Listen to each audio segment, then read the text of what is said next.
Why do old books smell so good? Hey y'all, it's me, Rene, which means it's time for Read It Out Loud with Rene, where I pick a book and then I read it out loud. Today's book is Pride and Prejudice by Jane Austen, and we're picking up in chapter 41.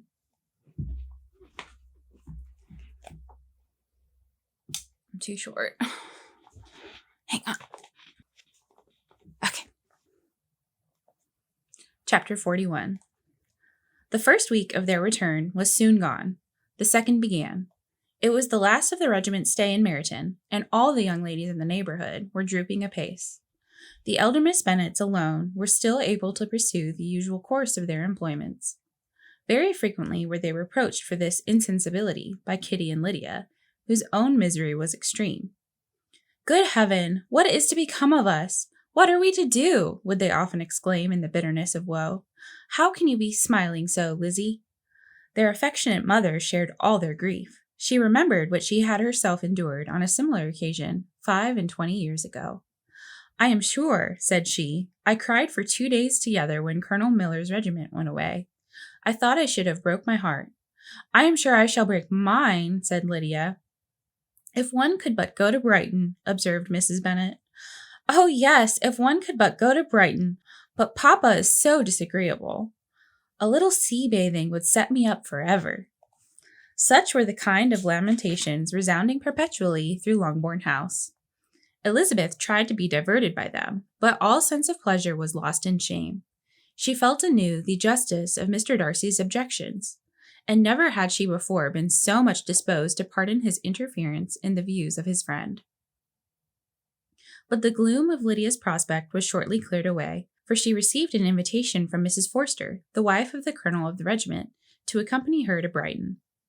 The rapture of Lydia on this occasion, her adoration of Mrs. Forster, the delight of Mrs. Bennet, and the mortification of Kitty are scarcely to be described. Wholly inattentive to her sister's feelings, Lydia flew about the house in restless ecstasy, calling for everyone's congratulations, and laughing and talking with more violence than ever. "I cannot see why Mrs. Forster should not ask me as well as Lydia," said Kitty, "though I am not her particular friend. I have just as much right to be asked as she has, and more too, for I am 2 years older." In vain did Elizabeth attempt to make her reasonable, and Jane to make her resigned. As for Elizabeth herself, this invitation was so far from exciting in her the same feelings as in her mother and Lydia, that she considered it as the death warrant of all possibility of common sense for the latter. And detestable as such a step must make her were it known, she could not help secretly advising her father not to let her go. She represented to him all the improprieties of Lydia's general behavior, and the probability of her being yet more imprudent at Brighton, where the temptations must be greater than at home. He heard her attentively, and then said, "Lydia will never be easy till she has exposed herself in some public place or other, and we can never expect her to do it with so little expense or inconvenience to her family as under the present circumstances."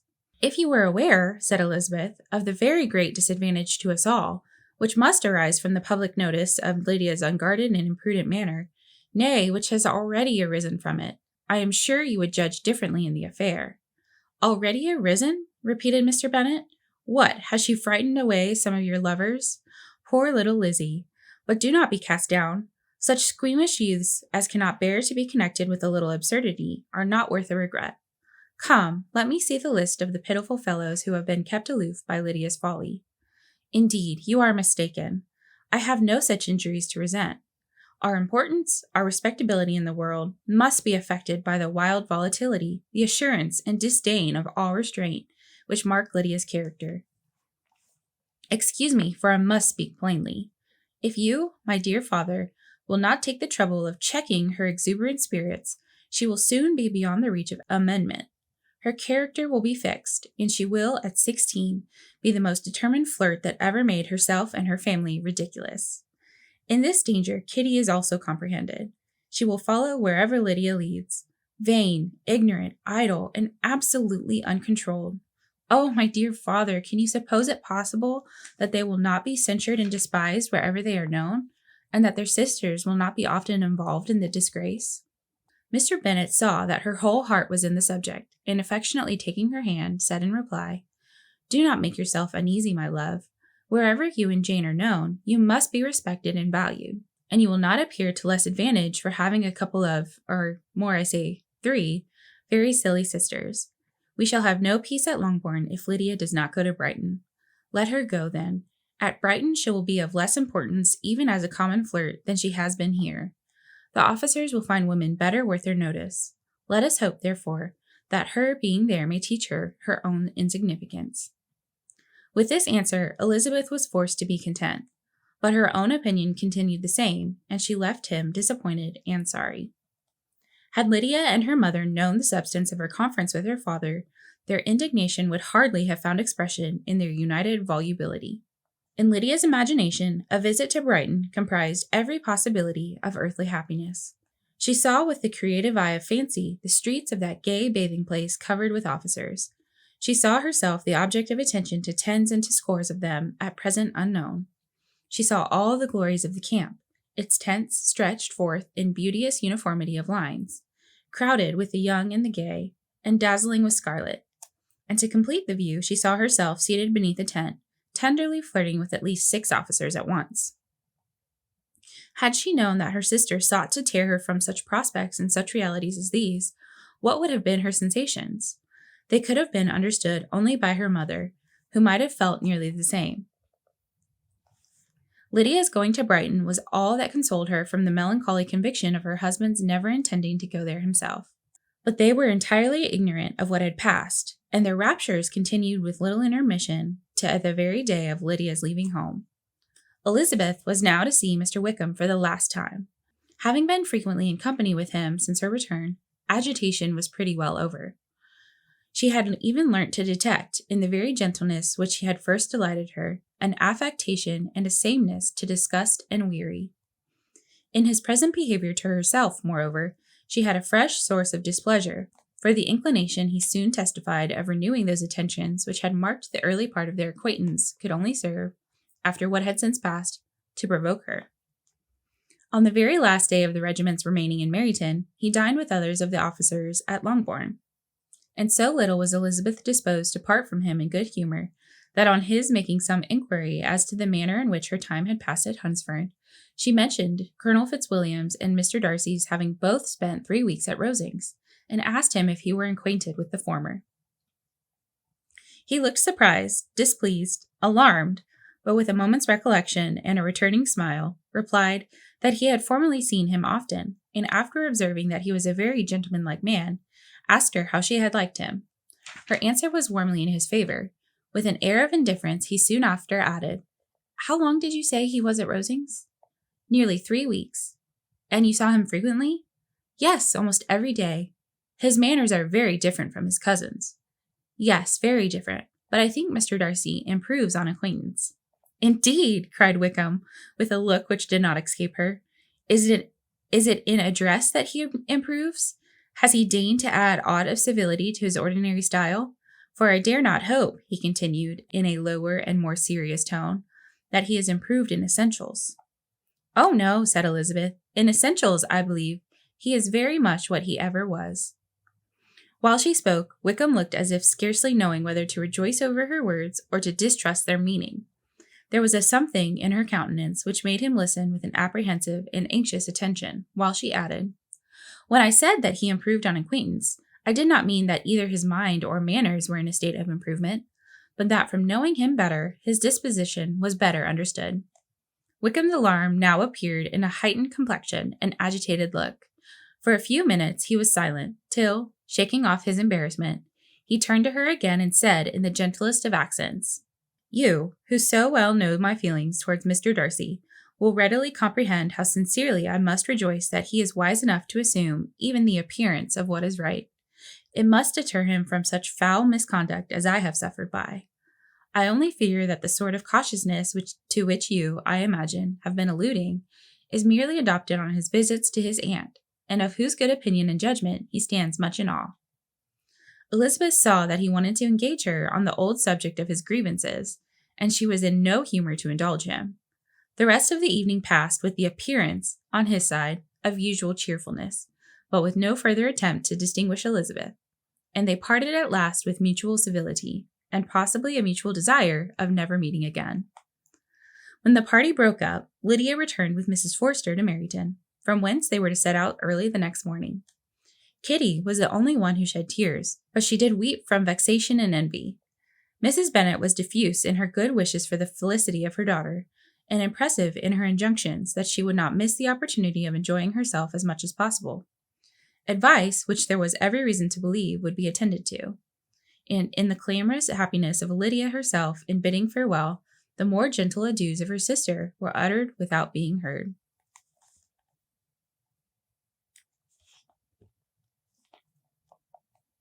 Chapter 42. Had Elizabeth's opinion been all drawn from her own family, she could not have formed a very pleasing picture of conjugal felicity or domestic comfort. Her father, captivated by youth and beauty, and that appearance of good humor which youth and beauty generally give, had married a woman whose weak understanding and illiberal mind had very early in their marriage put an end to all real affection for her. But Mr. Bennet was not of a disposition to seek comfort for the disappointment which his own imprudence had brought on in any of those pleasures which too often console the unfortunate for their folly or their vice. He was fond of the country and of books, and from these tastes had arisen his principal enjoyments. To his wife he was very little otherwise indebted than as her ignorance and folly had contributed to his amusement. This is not the sort of happiness which a man would in general wish to owe to his wife, but where other powers of entertainment are wanting, the true philosopher will derive benefit from such as are given. Elizabeth, however, had never been blind to the impropriety of her father's behavior as a husband. She had always seen it with pain, but respecting his abilities and grateful for his affectionate treatment of herself, she endeavored to forget what she could not overlook. She had never felt so strongly She had never felt so strongly as now the disadvantages which must attend the children of so unsuitable a marriage, nor ever been so fully aware of the evils arising from so ill-judged a direction of talents which, rightly used, might at least have preserved the respectability of his daughters, even if incapable of enlarging the mind of his wife. When Elizabeth had rejoiced over Wickham's departure, she found little other cause for satisfaction in the loss of the regiment. Their parties abroad were less varied than before, and at home she had a mother and sister whose constant repinings at the dullness of everything around them threw a real gloom over their domestic circle. Upon the whole, therefore, she found, what has been sometimes found before, that an event to which she had looked forward with impatient desire did not, in taking place, bring all the satisfaction she had promised herself. Her tour to the lakes was now the object of her happiest thoughts. It was her best consolation for all the uncomfortable hours which the discontentedness of her mother and Kitty made inevitable, and could she have included Jane in the scheme, every part of it would have been perfect. But it is fortunate, thought she, that I have something to wish for. Were the whole arrangement complete, my disappointment would be certain. But here, by carrying with me one ceaseless source of regret in my sister's absence, I may reasonably hope to have all my expectations of pleasure realized. When Lydia went away, she promised to write very often, and very minutely to her mother and Kitty, but her letters were always long expected, and always very short. Those to her mother contained little else than that they were just returned from the library, where such and such officers had attended them, and where she had seen such beautiful ornaments as made her quite wild, that she had a new gown, or a new parasol, which she would have described more fully but was obliged to leave off in a violent hurry, as Mrs. Forster called her and they were going to the camp. And from her correspondence with her sister, there was still less to be learnt, for her letters to Kitty, though rather longer, were much too full of lines under the words to be made public. After the first fortnight or 3 weeks of her absence, health, good humor, and cheerfulness began to reappear at Longbourn. The families who had been in town for the winter came back again, and summer finery and summer engagements arose. Mrs. Bennet was restored to her usual querulous serenity, and by the middle of June, Kitty was so much recovered as to be able to enter Meryton without tears. The time fixed for the beginning of their northern tour was now fast approaching, and a fortnight only was wanting of it, when a letter arrived from Mrs. Gardiner which at once delayed its commencement and curtailed its extent. Mr. Gardiner would be prevented by business from setting out till a fortnight later in July, and must be in London again within a month. And as that left too short a period for them to go so far, and see so much as they had proposed, or at least to see it with the leisure and comfort they had built on, They were obliged to give up the lakes and substitute a more contracted tour, and according to the present plan, were to go no further northward than Derbyshire. Elizabeth was excessively disappointed. She had set her heart on seeing the lakes, and still thought there might have been time enough, but it was her business to be satisfied, and certainly her temper to be happy, and all was soon right again. With the mention of Derbyshire, there were many ideas connected. It was impossible for her to see the word without thinking of Pemberley and its owner. But surely, said she, I may enter his county with impunity, and rob it of a few petrified spars without his perceiving me. The period of expectation was now doubled. 4 weeks were to pass away before her uncle and aunt's arrival, but they did pass away, and Mr. and Mrs. Gardiner, with their 4 children, did at length appear at Longbourn.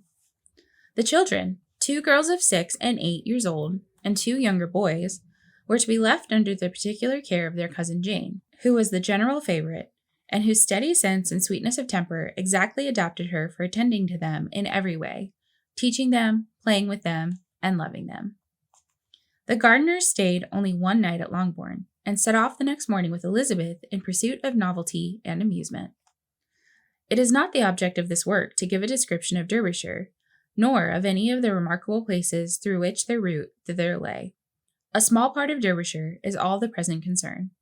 To the little town of Lambton, the scenery of Mrs. Gardiner's former residence, and where she had lately learned that some acquaintance still remained, they bent their steps, after having seen all the principal wonders of the country. And within 5 miles of Lambton, Elizabeth found from her aunt that Pemberley was situated. In talking over their route the evening before, Mrs. Gardiner expressed an inclination to see the place again.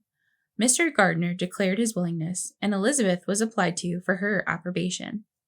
My love, should not you like to see a place of which you have heard so much? Said her aunt. A place, too, with which so many of your acquaintance are connected. Wickham passed all his youth there, you know. Elizabeth felt that she had no business at Pemberley, and was obliged to assume a disinclination for seeing it. She must own that she was tired of great houses. After going over so many, she really had no pleasure in fine carpets or satin curtains. Mrs. Gardiner abused her stupidity.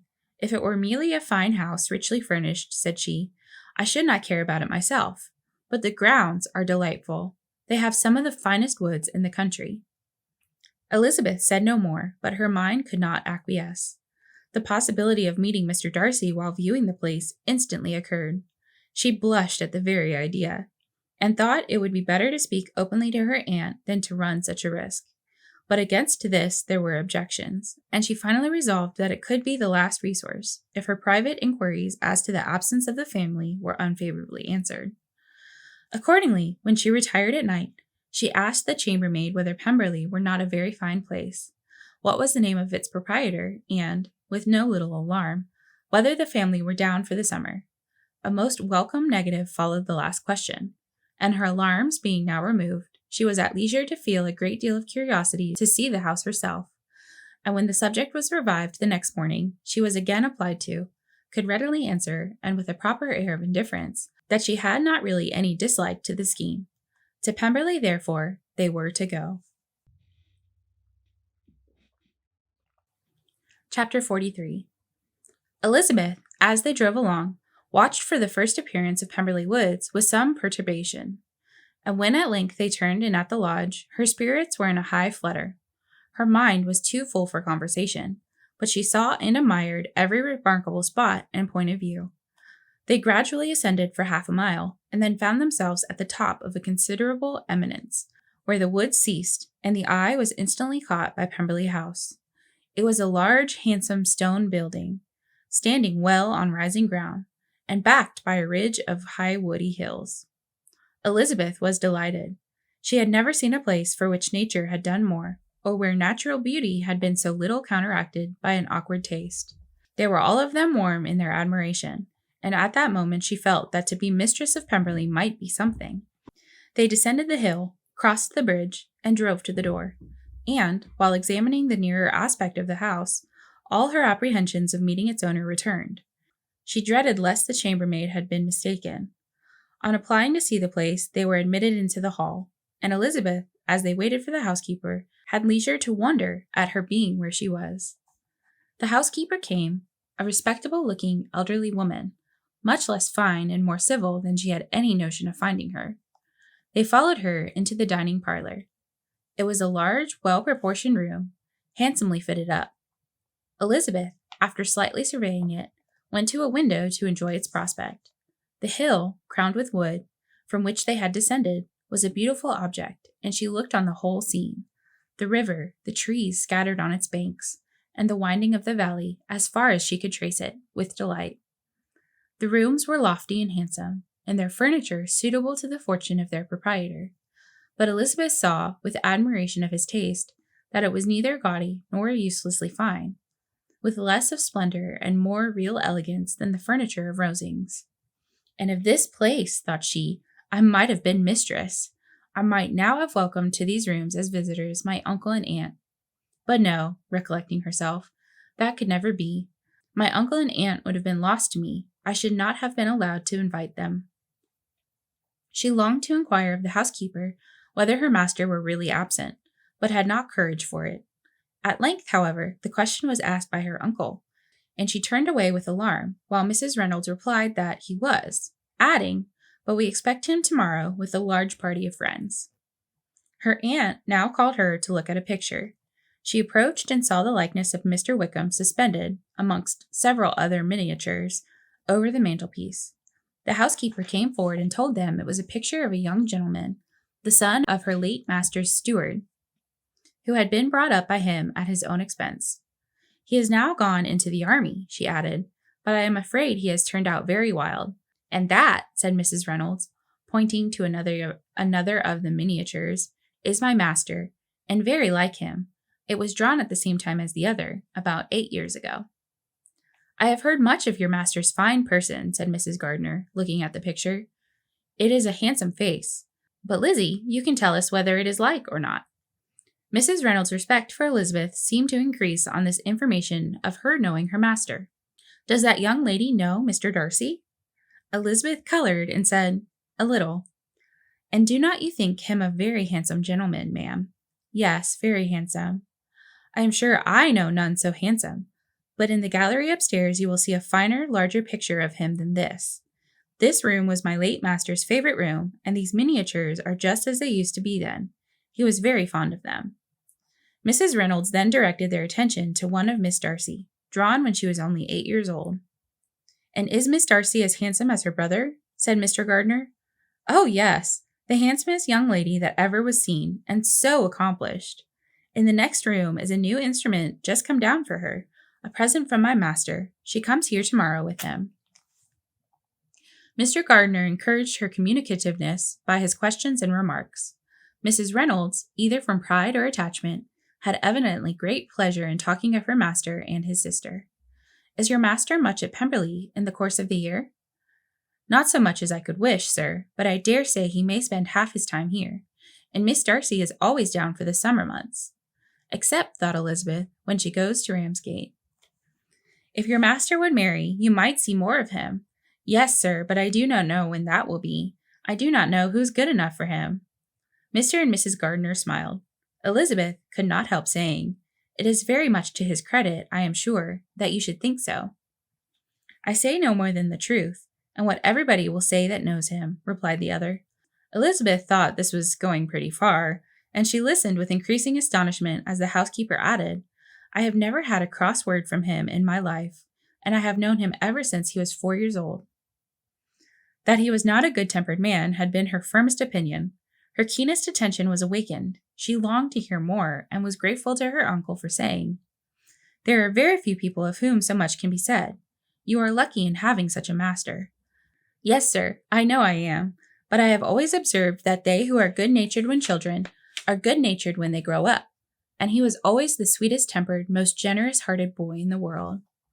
Elizabeth almost stared at her. Can this be Mr. Darcy? Thought she. His father was an excellent man, said Mrs. Gardiner. Yes, ma'am, that he was indeed, and his son will be just like him, just as affable to the poor. Elizabeth listened, wondered, doubted, and was impatient for more.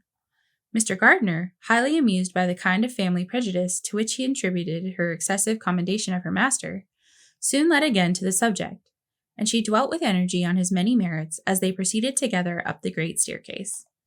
"He is the best landlord and the best master," said she, "that ever lived. There is not one of his tenants or servants but what will give him a good name.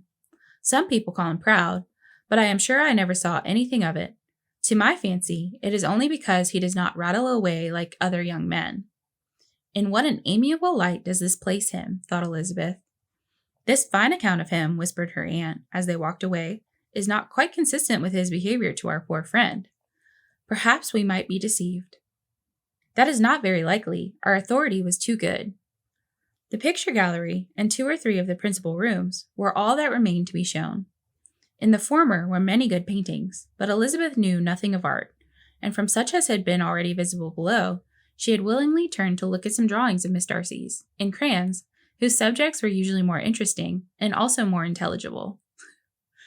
Elizabeth walked on in quest of the only face whose features would be known to her. At last it arrested her, and she beheld a striking resemblance of Mr. Darcy, with such a smile over the face as she remembered to have sometimes seen when he looked at her. She stood several minutes before the picture in earnest contemplation, and returned to it again before they quitted the gallery. There was certainly, at this moment, in Elizabeth's mind, a more gentle sensation toward the original than she had ever felt in the height of their acquaintance.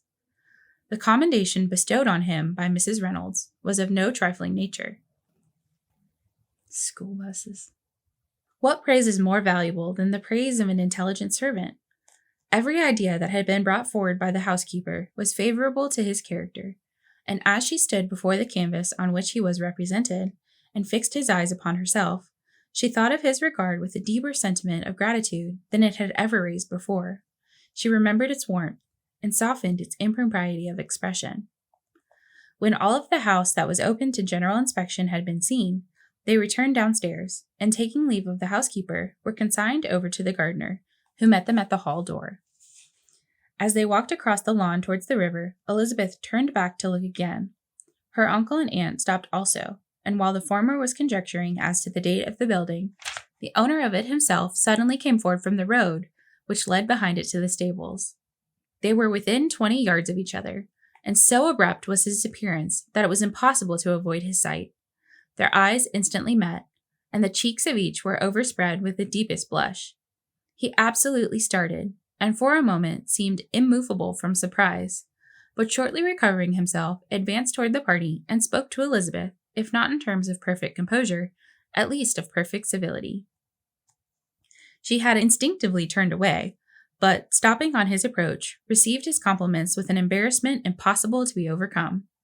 Had his first appearance, or his resemblance to the picture they had just been examining, been insufficient to assure the other two that they now saw Mr. Darcy, the gardener's expression of surprise on beholding his master must immediately have told it. They stood a little aloof while he was talking to their niece, who, astonished and confused, scarcely dared lift her eyes to his face, and knew not what answer she returned to his civil inquiries after her family. Amazed at the alteration in his manner since they last parted, every sentence that he uttered was increasing her embarrassment, and every idea of the impropriety of her being found there, recurring to her mind, the few minutes in which they continued together were some of the most uncomfortable of her life. Nor did he seem much more at ease. When he spoke, his accent had none of its usual sedateness, and he repeated his inquiries as to the time of her having left Longbourn, and of her stay in Derbyshire, so often, and in so hurried a way, as plainly spoke the distraction of his thoughts. At length, every idea seemed to fail him, and, after standing a few moments without saying a word, he suddenly recollected himself, and took leave. Elizabeth was overpowered by shame and vexation. Her coming there was the most unfortunate, the most ill-judged thing in the world. How strange must it appear to him! In what a disgraceful light might it not strike so vain a man! It might seem as if she had purposely thrown herself in his way again. She blushed again and again over the perverseness of the meeting. And his behavior, so strikingly altered, what could it mean? That he should even speak to her was amazing. But to speak with such civility, to inquire after her family. Never in her life had she seen his manners so little dignified. Never had he spoken with such gentleness as on this unexpected meeting. She knew not what to think, nor how to account for it. They had now entered a beautiful walk by the side of the water, and every step was bringing forward a nobler fall of ground, or a finer reach of the woods to which they were approaching. But it was some time before Elizabeth was sensible of any of it. Her thoughts were all fixed on that one spot of Pemberley House, whichever it might be, where Mr. Darcy then was. She longed to know what at that moment was passing in his mind, in what manner he thought of her, and whether, in defiance of everything, she was still dear to him. At length, however, the remarks of her companions on her absence of mind roused her, and she felt the necessity of appearing more like herself. Mr. Gardiner expressed a wish of going round the whole park, but feared it might be beyond a walk.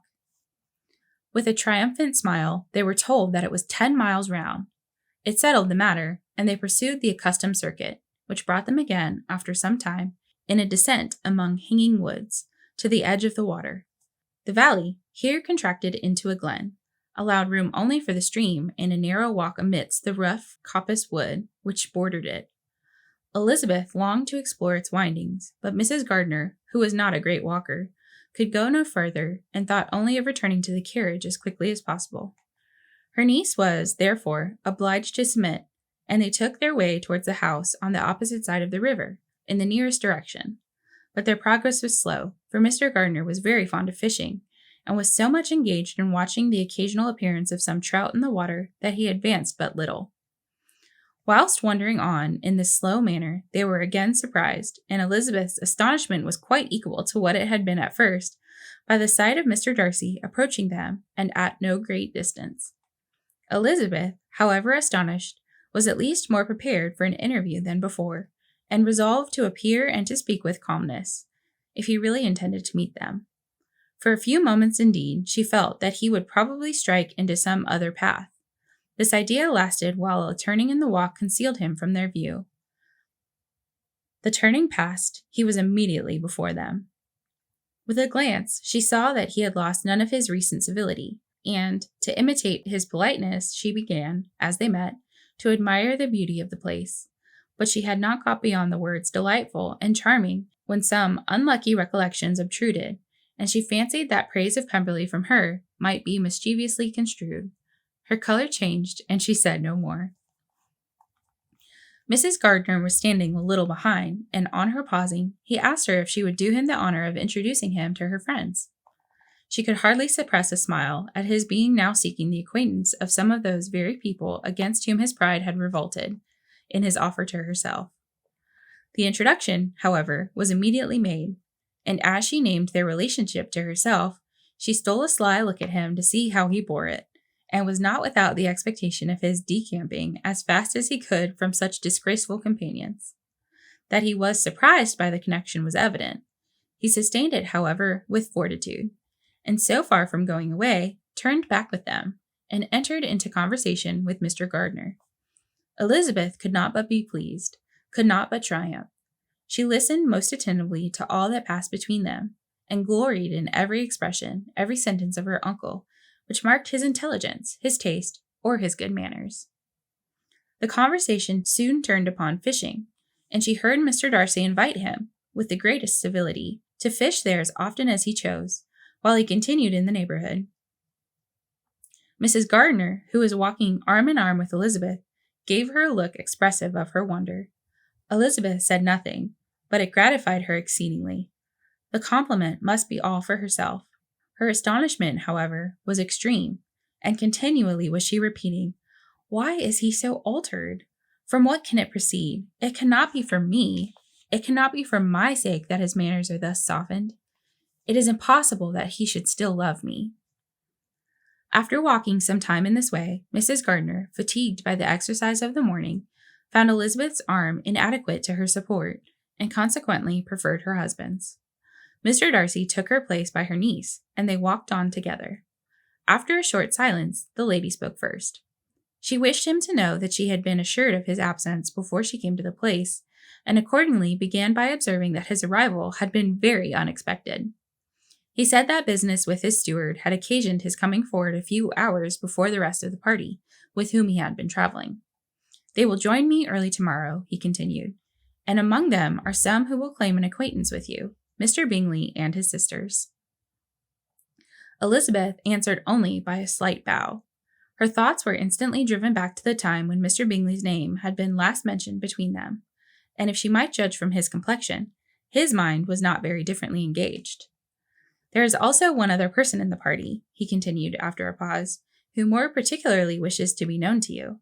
Will you allow me, or do I ask too much, to introduce my sister to your acquaintance during your stay at Lambton?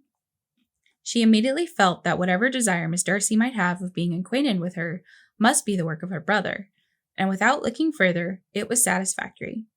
It was gratifying to know that his resentment had not made him think really ill of her. They now walked on in silence, each of them deep in thought. His wish of introducing his sister to her was a compliment of the highest kind. They soon outstripped the others, and when they had reached the carriage, Mr. and Mrs. Gardiner were half a quarter of a mile behind. He then asked her to walk into the house, but she declared herself not tired, and they stood together on the lawn. She wanted to talk, but there seemed an embargo on every subject. At last she recollected that she had been traveling, and they talked of Matlock and Dovedale with great perseverance. Yet time and her aunt moved slowly, and her patience and her ideas were nearly worn out before the tete-a-tete was over. On Mr. and Mrs. Gardiner's coming up, they were all pressed to go into the house and take some refreshment, but this was declined, and they parted on each side with the utmost politeness. Mr. Darcy handed the ladies into the carriage, and when it drove off, Elizabeth saw him walking slowly towards the house. The observations of her uncle and aunt now began, and each of them pronounced him to be infinitely superior to anything they had expected. He is perfectly well behaved, polite, and unassuming, said her uncle. There is something a little stately in him, to be sure, replied her aunt, but it is confined to his air, and is not unbecoming. I can now say with the housekeeper that though some people may call him proud, I have seen nothing of it. I was never more surprised than by his behavior to us. It was more than civil. To be sure, Lizzie, said her aunt, he is not so handsome as Wickham, or rather, he has not Wickham's countenance, for his features are perfectly good. But how came you to tell us that he was so disagreeable? Elizabeth excused herself as well as she could, and said that she had never seen him so pleasant as this morning. But perhaps he may be a little whimsical in his civilities, replied her uncle. Your great men often are, and therefore I shall not take him at his word about fishing, as he might change his mind another day, and warn me off his grounds. Elizabeth felt that they had entirely mistaken his character, but said nothing. From what we have seen of him, continued Mrs. Gardiner, I really should not have thought that he could have behaved in so cruel a way by anybody as he has done by poor Mr. Wickham. He has not an ill-natured look. To be sure, the good lady who showed us the house did give him a most flaming character. I could hardly help laughing aloud sometimes. But he is a liberal master, I suppose, and that, in the eye of a servant, comprehends every virtue. Elizabeth here felt herself called on to say something in vindication of his behavior to Wickham, and therefore gave them to understand, in as guarded a manner as she could, that by what she had heard from his relations in Kent, his actions were capable of a very different construction, and that his character was by no means so faulty, nor Wickham's so amiable, as they had been considered in Hertfordshire. In confirmation of this, she related the particulars of all the pecuniary transactions in which they had been connected, without actually naming her authority, but stating it to be such as might be relied on. Mrs. Gardiner was surprised and concerned, but as they were now approaching the scene of her former pleasures, every idea gave way to the charm of recollection. Fatigued as she had been by the morning's walk, they had no sooner dined than she set off again in quest of her former acquaintance, and the evening was spent in the satisfactions of an intercourse renewed after many years' discontinuance. The occurrences of the day were too full of interest to leave Elizabeth much attention for any of these new friends, and she could do nothing but think, and think with wonder, of Mr. Darcy's civility, and above all, of his wishing her to be acquainted with his sister.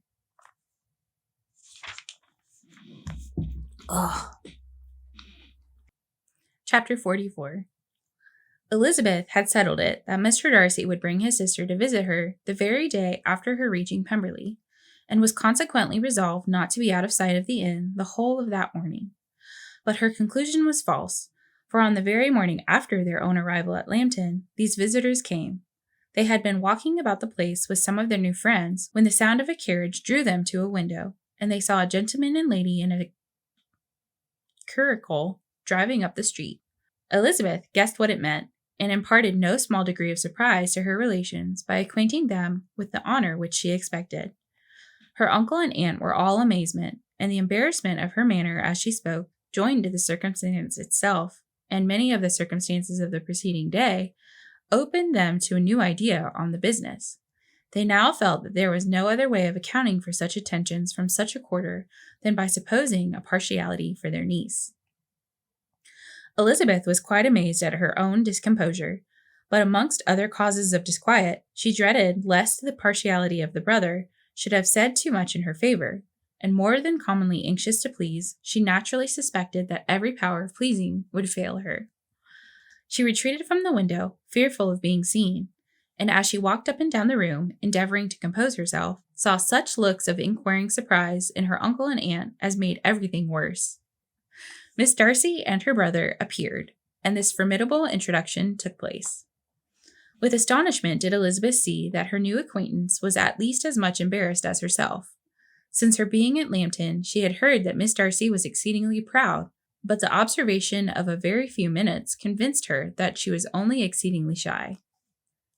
Miss Darcy was tall, and, though little more than 16, her figure was formed, and her appearance womanly and graceful.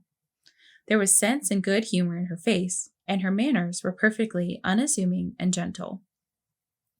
Elizabeth, who had expected to find in her as acute and unembarrassed an observer as ever Mr. Darcy had been, was much relieved by discerning such different feelings. They had not been long together before Darcy told her that Bingley was also coming to wait on her, and she had barely time to express her satisfaction and prepare for such a visitor, when Bingley's quick step was heard on the stairs, and in a moment he entered the room. He inquired in a friendly though general way after her family, and looked and spoke with the same good-humored ease that he had ever done. To Mr. and Mrs. Gardiner, the whole party before them excited a lively attention. The suspicions which had just arisen of Mr. Darcy and their niece directed their observations toward each with an earnest, though guarded, inquiry, and they soon drew from these inquiries the full conviction that one of them at least knew what it was to love.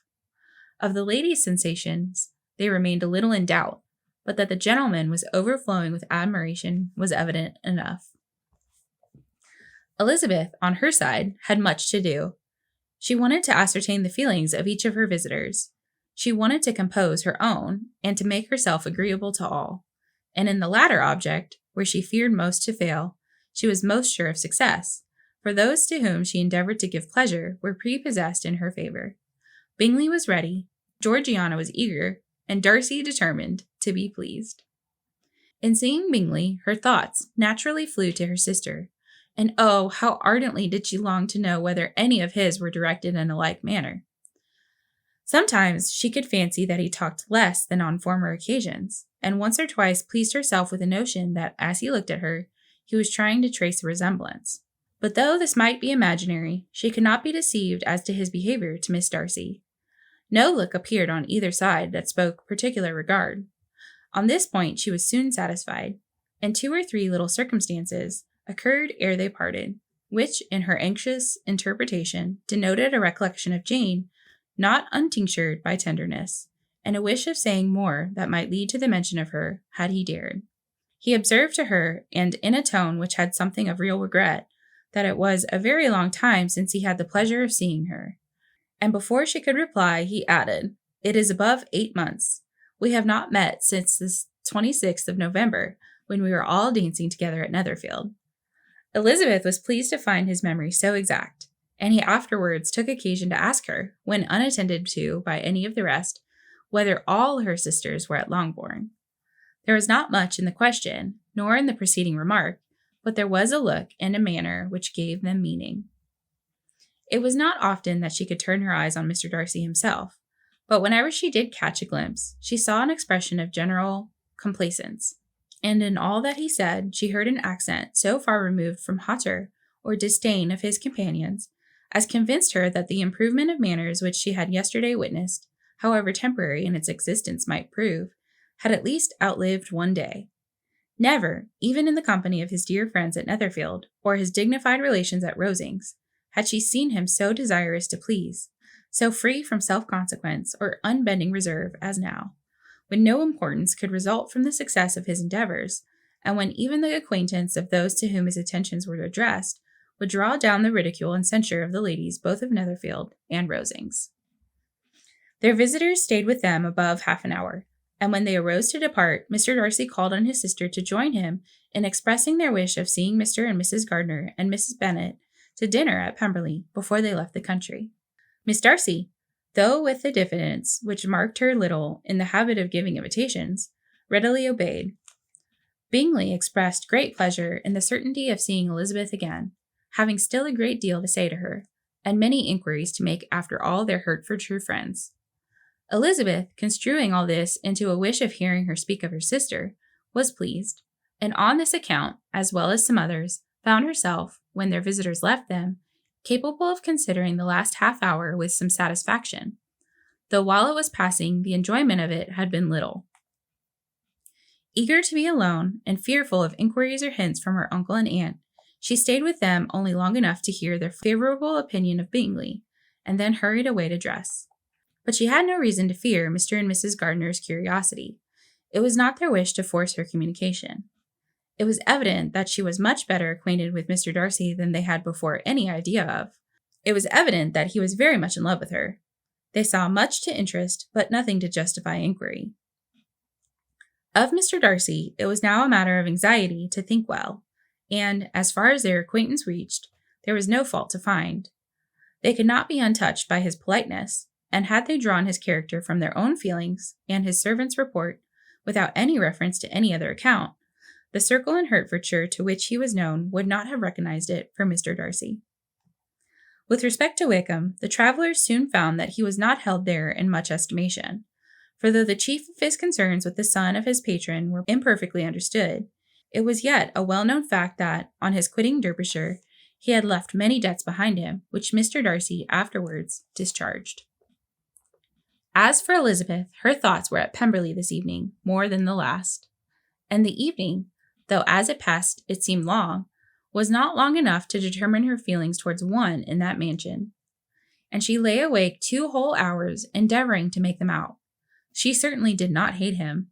The respect created by the conviction of his valuable qualities, though at first unwillingly admitted, had for some time ceased to be repugnant to her feelings, and it was now heightened into somewhat of a friendlier nature by the testimony so highly in his favor, and bringing forward his disposition in so amiable a light which yesterday had produced.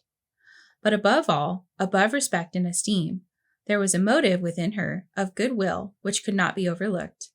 It was gratitude. Gratitude not merely for having once loved her, but for loving her still well enough to forgive all the petulance and acrimony of her manner in rejecting him, and all the unjust accusations accompanying her rejection. He who, she had been persuaded, would avoid her as his greatest enemy, seemed, on this accidental meeting, most eager to preserve the acquaintance, and without any indelicate display of regard, or any peculiarity of manner, where their 2 selves only were concerned, was soliciting the good opinion of her friends, and bent on making her known to his sister. Such a change in a man of so much pride excited not only astonishment, but gratitude. For to love, ardent love, it must be attributed, and as such, its impression on her was of a sort to be encouraged as by no means unpleasing, though it could not be exactly defined.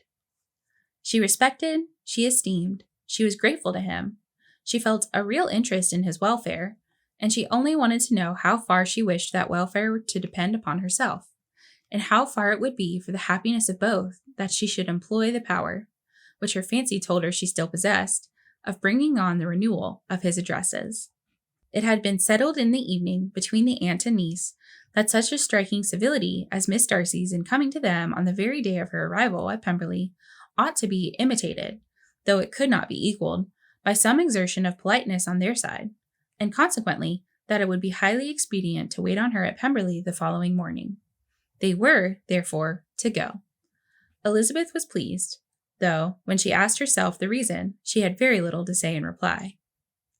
Mr. Gardiner left them soon after breakfast. The fishing scheme had been renewed the day before, and a positive engagement made of his meeting some of the gentlemen at Pemberley by noon. Chapter 45.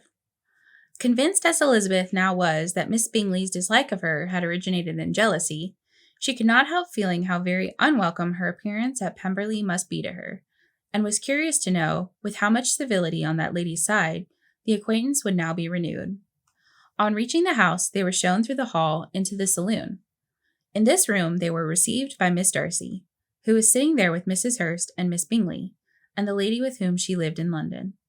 Georgiana's reception of them was very civil, but attended with all that embarrassment which, though proceeding from shyness and fear of doing wrong, would easily give to those who felt themselves inferior the belief of her being proud and reserved. Mrs. Gardiner and her niece, however, did her justice and pitied her. Elizabeth soon saw that she was herself closely watched by Miss Bingley, and that she could not speak a word, especially to Miss Darcy, without calling her attention. This observation would not have prevented her from trying to talk to the latter, had they not been seated at an inconvenient distance, but she was not sorry to be spared the necessity of saying much. She expected every moment that some of the gentlemen would enter the room. She feared that the master of the house might be amongst them, and whether she wished or feared it most, she could scarcely determine. After sitting in this manner a quarter of an hour, without hearing Miss Bingley's voice, Elizabeth was roused by receiving from her a cold inquiry after the health of her family. She answered with equal indifference and brevity, and the other said no more. The next variation which their visit afforded was produced by the entrance of servants with cold meat, cake, and a variety of all the finest fruits in season. There was now employment for the whole party, for though they could not all talk, they could all eat, and the beautiful pyramids of grapes, nectarines, and peaches soon collected them round the table. While thus engaged, Elizabeth had a fair opportunity of deciding whether she most feared or wished for the appearance of Mr. Darcy, by the feelings which prevailed on his entering the room, and then, though but a moment before she had believed her wishes to predominate, she began to regret that he came. He had been some time with Mr. Gardiner, who, with 2 or 3 other gentlemen from the house, was engaged by the river, and had left him only on learning that the ladies of the family intended a visit to Georgiana that morning. No sooner did he appear than Elizabeth wisely resolved to be perfectly easy and unembarrassed, a resolution the more necessary to be made, but perhaps not the more easily kept, because she saw that the suspicions of the whole party were awakened against them, and that there was scarcely an eye which did not watch his behavior when he first came into the room. In no countenance was attentive curiosity so strongly marked as in Miss Bingley's, in spite of the smiles which overspread her face whenever she spoke to one of its objects. For jealousy had not yet made her desperate, and her attentions to Mr. Darcy were by no means over. Miss Darcy, on her brother's entrance, exerted herself much more to talk, and Elizabeth saw that he was anxious for his sister and herself to get acquainted, and forwarded, as much as possible, every attempt at conversation on either side. Miss Bingley saw all this likewise, and, in the imprudence of anger, took the first opportunity of saying, with sneering civility, "Pray, Miss Eliza, are not the Shire militia removed from Meryton?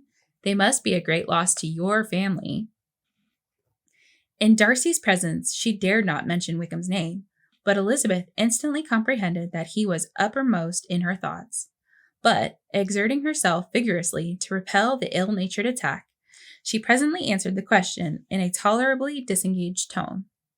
While she spoke, an involuntary glance showed her Darcy with a heightened complexion, earnestly looking at her, and his sister overcome with confusion and unable to lift up her eyes.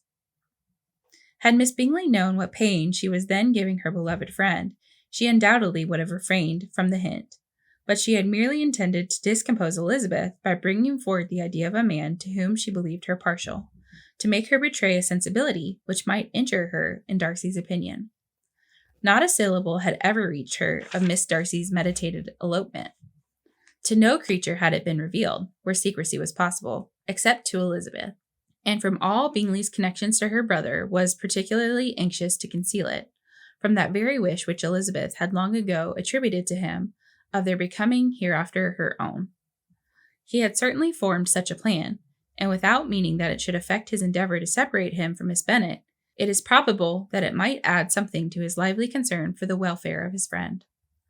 Elizabeth's collected behavior, however, soon quieted his emotion, and as Miss Bingley, vexed and disappointed, dared not approach nearer to Wickham, Georgiana also recovered in time. Their visit did not continue long after the question and answer above mentioned, and while Mr. Darcy was attending them to their carriage, Miss Bingley was venting her feelings in criticisms on Elizabeth's person, behavior, and dress. But Georgiana would not join her. Her brother's recommendation was enough to ensure her favor. His judgment could not err, and he had spoken in such terms of Elizabeth as to leave Georgiana without the power of finding her otherwise than lovely and amiable. When Darcy returned to the saloon, Miss Bingley could not help repeating to him some part of what she had been saying to his sister. "How very ill Eliza Bennet looks this morning, Mr. Darcy," she cried. "I never in my life saw anyone so much altered as she is since the winter. She has grown so brown and coarse." However little Mr. Darcy might have liked such an address, he contented himself with coolly replying that he perceived no other alteration than her being rather tanned, no miraculous consequence of traveling in the summer. "For my own part," she rejoined, "I must confess that I never could see any beauty in her. Her face is too thin, her complexion has no brilliancy, and her features are not at all handsome. Her nose wants character, there is nothing marked in its lines. As for her eyes, which have sometimes been called so fine, I never could perceive anything extraordinary in them. They have a sharp, shrewish look, which I do not like at all. And in her air altogether, there is a self-sufficiency without fashion, which is intolerable." Persuaded, as Miss Bingley was, that Darcy admired Elizabeth, this was not the best method of recommending herself. But angry people are not always wise, and in seeing him at last look somewhat nettled, she had all the success she expected. He was resolutely silent, however, and, from a determination of making him speak, she continued, "I remember, when we first knew her in Hertfordshire, how amazed we all were to find that she was a reputed beauty, and I particularly recollect your saying one night, after they had been dining at Netherfield, 'She a beauty? I would as soon call her mother a wit.'" "Yes," replied Darcy, who could contain himself no longer, "but that was only when I first knew her, for it is many months since I have considered her as one of the handsomest women of my acquaintance." He then went away, and Miss Bingley was left to all the satisfaction of having forced him to say what gave no one any pain but herself. Mrs. Gardiner and Elizabeth talked of all that had occurred during their visit as they returned, except what had particularly interested them both. They talked of Darcy's sister, his friends, his house, his fruit, of everything but himself. Yet Elizabeth was longing to know what Mrs. Gardiner thought of him, and Mrs. Gardiner would have been highly gratified by her niece beginning the subject. The end, for now. Thanks so much for listening. See y'all in the next chapter. Bye!